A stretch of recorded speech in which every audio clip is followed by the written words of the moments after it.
So what we'll do first is we'll establish the length. So I'm going to work, one side at a time, because I'm going to do two different variants of this particular technique. So we'll work that side first.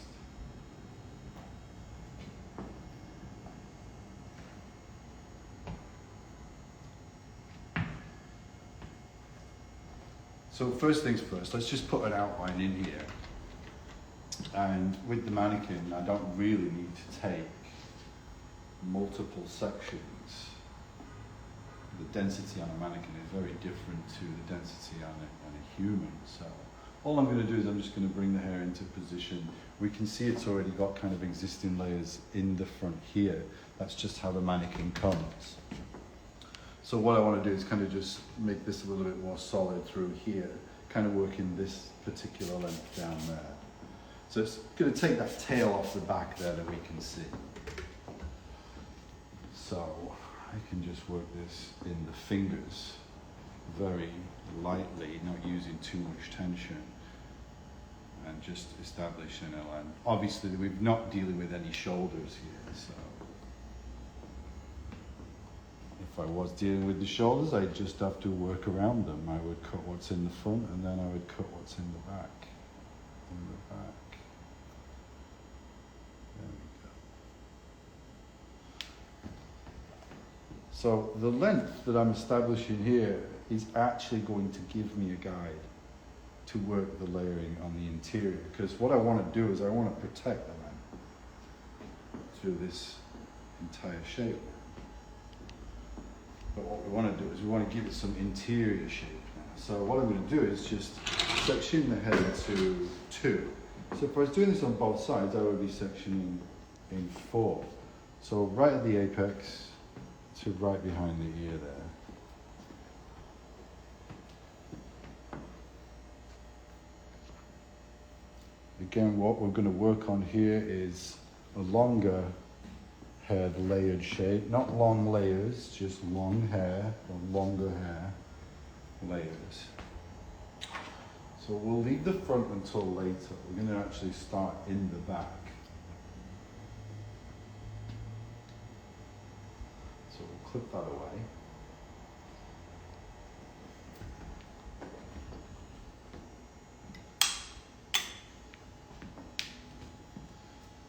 So now what we're going to do is we're going to look at what's going on. So let me see what body position I'm in here. I'm going to need to be here, so let's do it. So we're going to work on this quadrant right here, this panel first. What I'm actually going to do is I'm actually going to just pivot my sections around the back here so I can work vertically throughout this. Obviously this is a rounded part of the head shape, so those vertical sections that we have down here actually come up to a point if you keep them vertical, and that's right there. So we'll work from here, take a vertical section, and we're going to comb this up to the ceiling.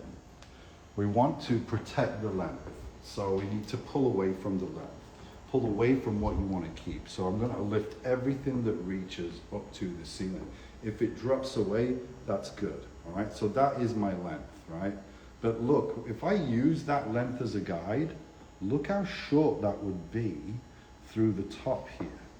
All right, so we're not going to do that. We could if we wanted to, if we wanted a really skinny, short concave with that really soft collapsed edges. But we're not looking for that. We're looking to maintain this, but give that interior a little bit of movement and a little bit of bounce, a little bit of shape, as we call it. So what I'm also going to be aware of here is like where I get the guide. See, so when I lift all this up, so what piece of hair do I want to use? So you see we have that piece down there. That's the hair that's all the way down there near the bottom. So again, it's going to make my layers shorter on the inside.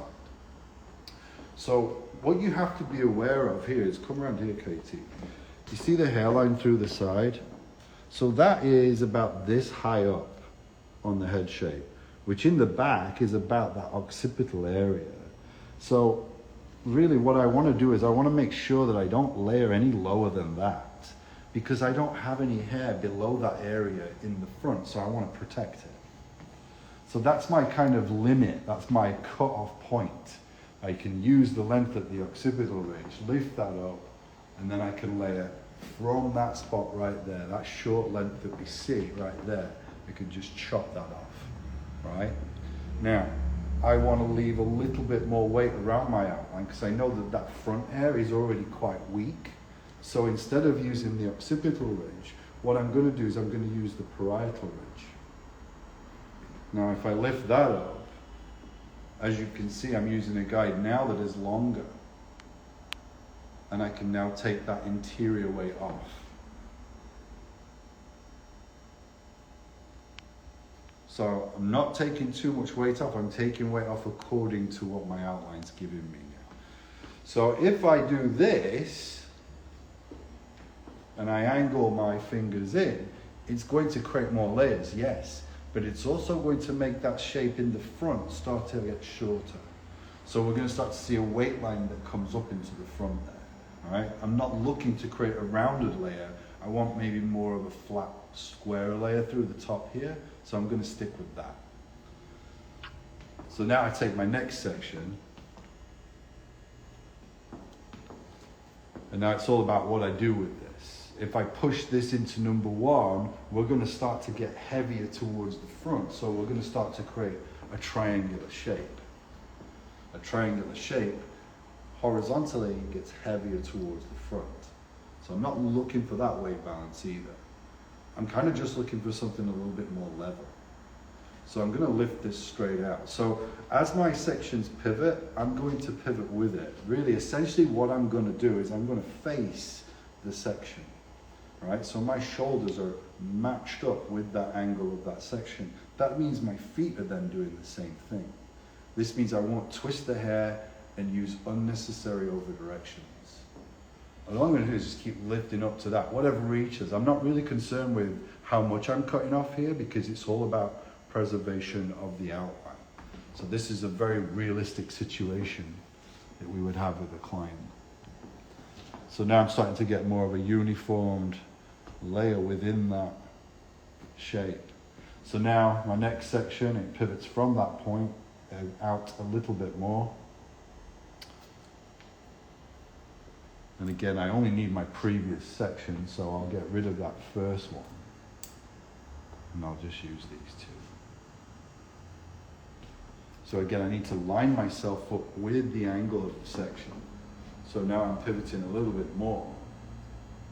Now my body position is, I'm in front of the section.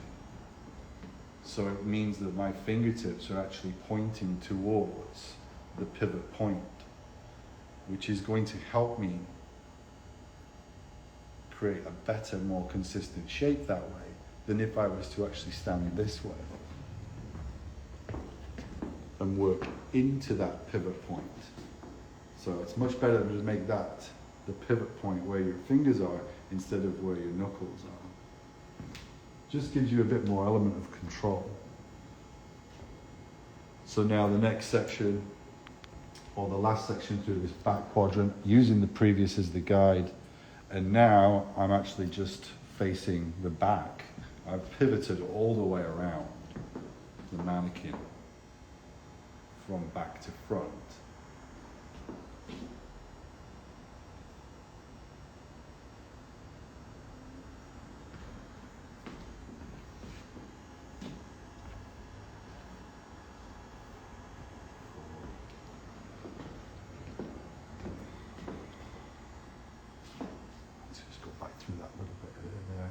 A little bit longer, so I need a bit more of a guide there. So again, back to this position.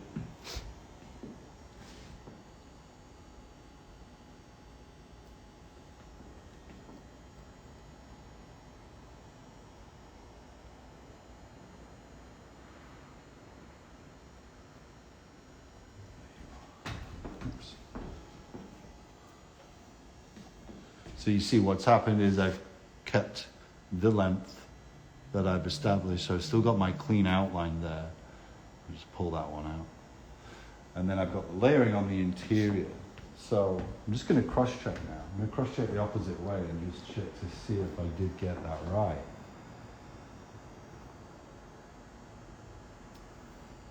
So again, I've lifted up to the ceiling, so I've got that flat dimension through there.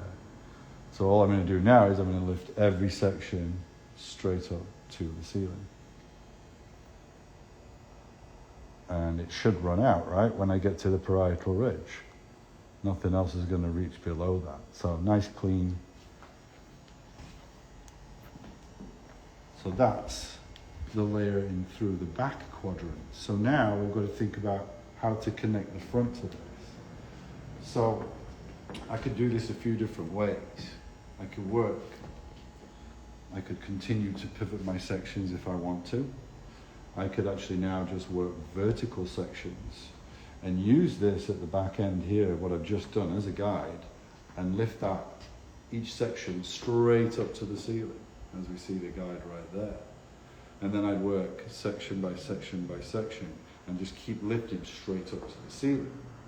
What that's going to do is that's going to give me quite a few sections to complete, right? And there's a lot of head shape curvature in this area. So with each section, I've got to make sure that that's going up to the ceiling. So there's a lot of things I have to kind of make sure that's happening.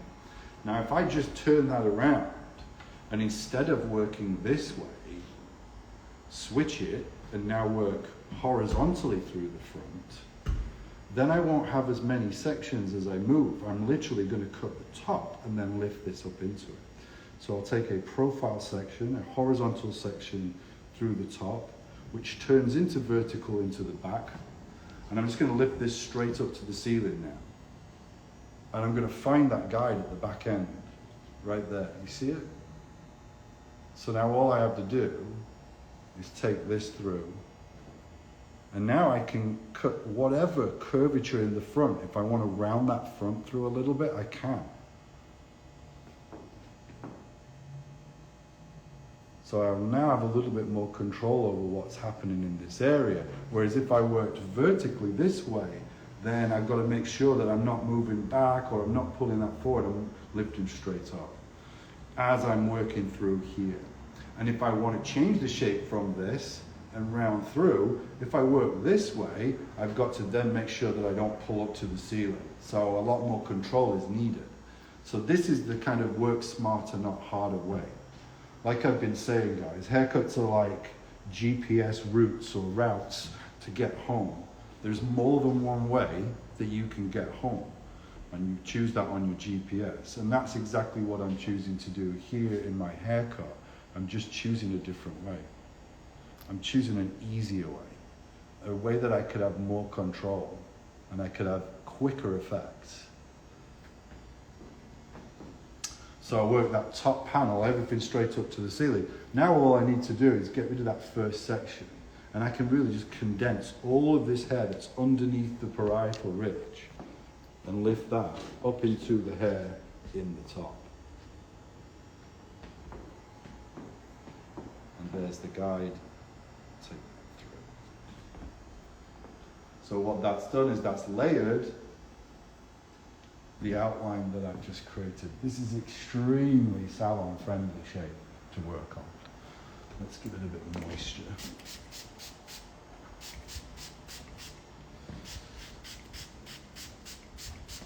Now, because the hairline in the front is lighter, it's higher up, that means we have less hair in here, so we have less length in this frontal area. The length is actually up here, whereas we have length from there down in the back. So as those layers have come through, we started to see a bit more opening up in this front area. So if we want now, we can kind of customize that to what we want it to be. But I'm going to do that afterwards. Right now, I'm going to show you an alternate way. So remind me, Kate, I've got to do the face frame, okay? So now what I want to do is I want to show you a different way of achieving what I've just done, all right? Something even easier than that, all right? So that was kind of simple, but this is even simpler. And that's the whole point, right? Being able to be in control of what you're doing and being able to switch it up. Like I said before, finding a different way to go home, maybe a quicker way or an easier way.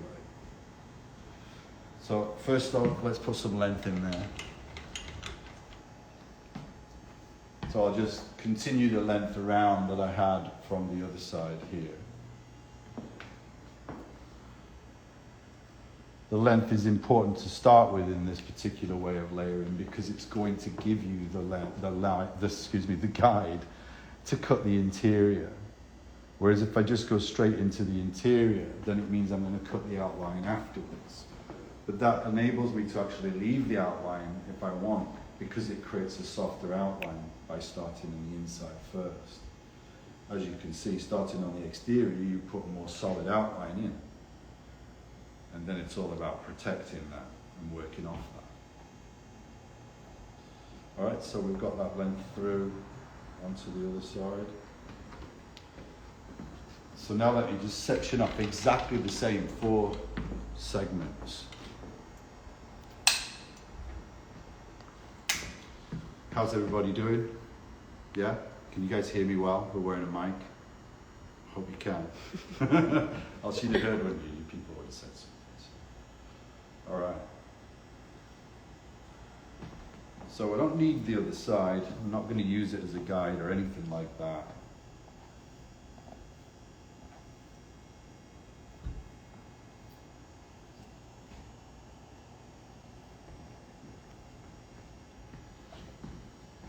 So I'll section from the apex to right behind the ear. Kind of right where that hairline starts to drop and become more vertical from it being horizontal, right around there.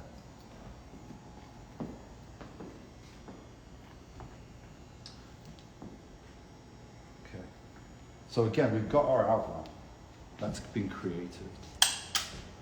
So what we need is we need to utilize that outline to give us a guide to layer the inside. So what I can do here is I can take that first section, just like I did on the other side.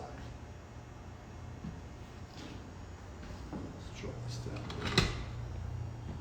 And again, lifting that up. And just find that natural round of the head. So using like the parietal ridge as the guide.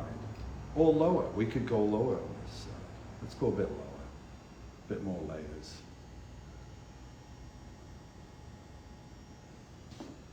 So there's the length at where I've just sectioned away. So I'm going to protect all of that outline. Now look at where that is. That's quite a way above the hairline in the side. So I know I'm always going to keep that length. That's protected. If I go lower than the occipital ridge, I go lower than the hairline in the front, so I can expect to lose some of that length. So again, if you want to protect your length, don't go lower than the oboe. So we're going to use that length on this side. Now, instead of me now pivoting my sections around, all I'm going to do is I'm going to approach this like I cross-check this on this side. So remember, I pivoted on this side and then I cross-checked the other dimension, didn't I? So now I've got that guide. All I have to do is take sections this way, stand up here. There's the guide.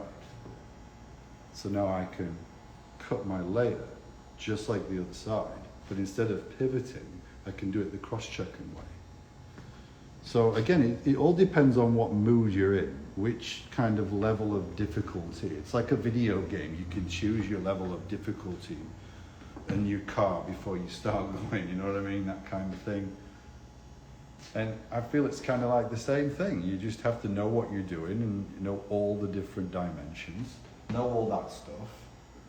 It's quite easy to actually understand that stuff. Speaking of that, we've got a few classes coming up. I've only got a few classes available for the rest of the year. And they are I'm going to be in Burlington, Vermont on September 29th. And I'm going to be in Portsmouth, New Hampshire on September 30th. I'm going to be with my friend Sullivan Beauty. And I'm going to be teaching a few classes out there. I'm going to be doing my Knowledge Destroys Fear class, which I'm really, really happy and proud of. It's been a great tour so far this year, working with everybody and sharing this class, both independently and with Evu, and been really cool. So I'm really stoked to be over there to do that one. And then got a class in Sacramento, which is on October 28th. And then the final class of the year is actually going to be in Milan, Italy, Milano. And that is November 17th and 18th. Follow the link in my bio if you want to sign up for any of those classes. Careful, kid. All right, so instead of pivoting around, all I've done is work this way, lifting up to the ceiling, and I've cut that same kind of layer that I did on the previous side. So I've switched something up from being kind of simple to really simple, right? So now I have to do this. So on the previous side, I worked horizontal sections and I connected through, didn't I? Well, I don't really need to do that either. And I don't need to work vertical sections. I don't need to pivot. I again can work the same way. And I can use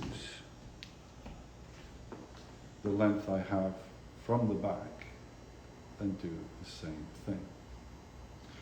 So I'm just working smarter, not harder.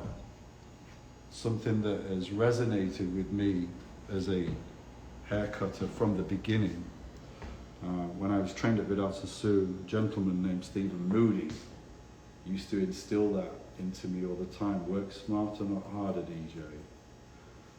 And I do.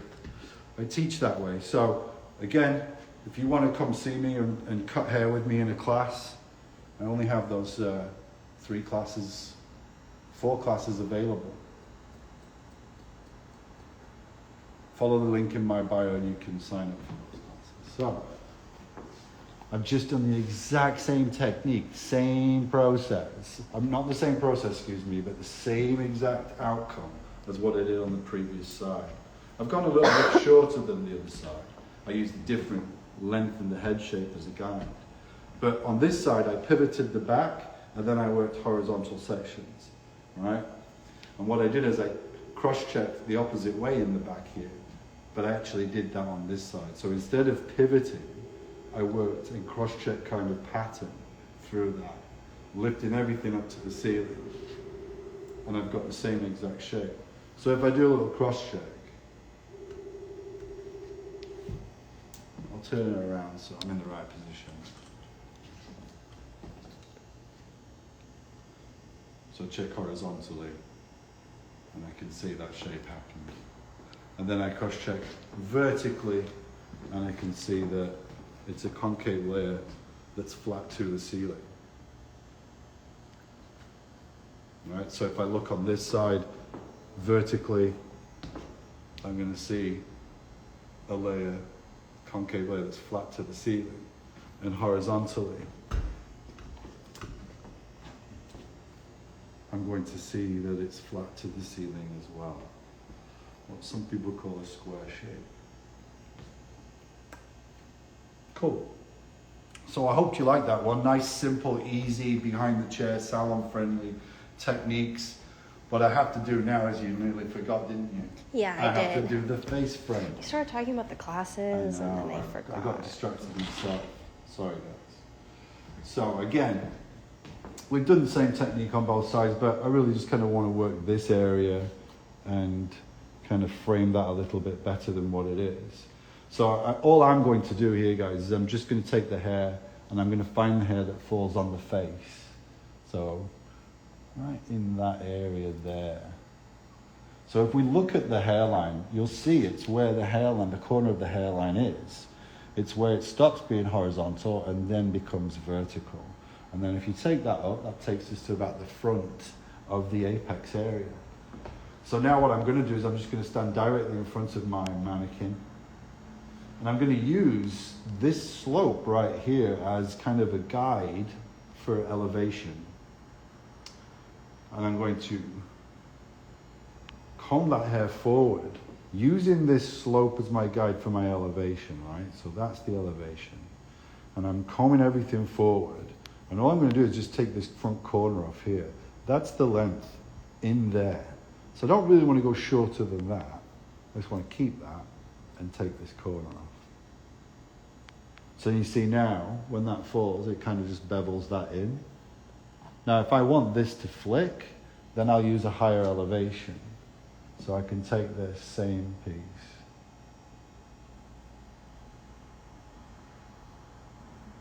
And I can lift up here.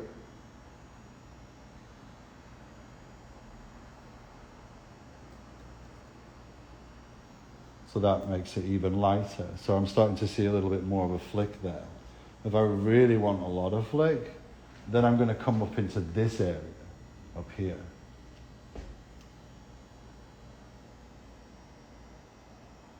And take the corner off here. So there's the length, and now I can do this.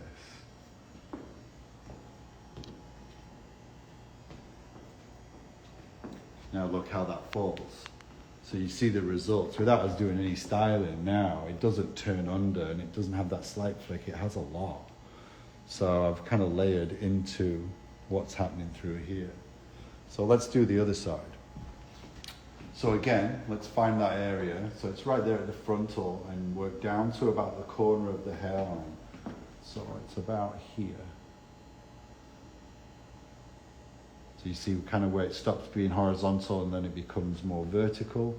So that's the area that you want to frame. That's the hair that falls in the face. This hair really just falls behind the cheekbone. That's not your face anymore. That's the side of your head. All right, so let's just leave that so we protect and take this. We're not going to match it to the other side because I'm actually shorter on one side than I am the other with the layering. So I'm going to work with what I have. So again, if we want to work a more beveled, should I turn this way? Yeah. Yeah. If I want to work a more beveled graduation, or excuse me, face frame, then I'll use this slope as a guide. I'll pull that hair forward off that. And I'll find the length in the corner here. So you see how I'm combing that forward? I'm not scooping any hair or anything like that. The lines in the hair are coming straight forward. I'm staying in my lane. And then I'll just take that corner off. Now, because I use that slope, it means I'm pulling the hair lower. So it actually makes the hair want to bevel in. So that's that kind of forward graduation that everybody says, or some people say, especially older generations, right?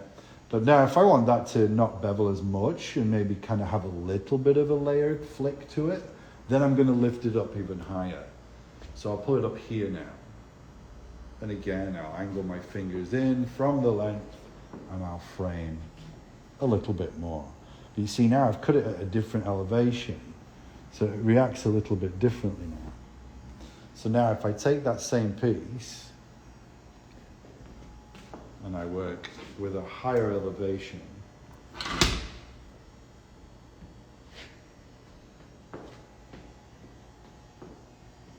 so there's the length and I cut in, then we get a much softer, lighter frame that happens. But you see how now it wants to kind of lift and move? That's how you get that kind of flicky or curtainy effect with your layers. When it wants to bevel, that means it's more graduated.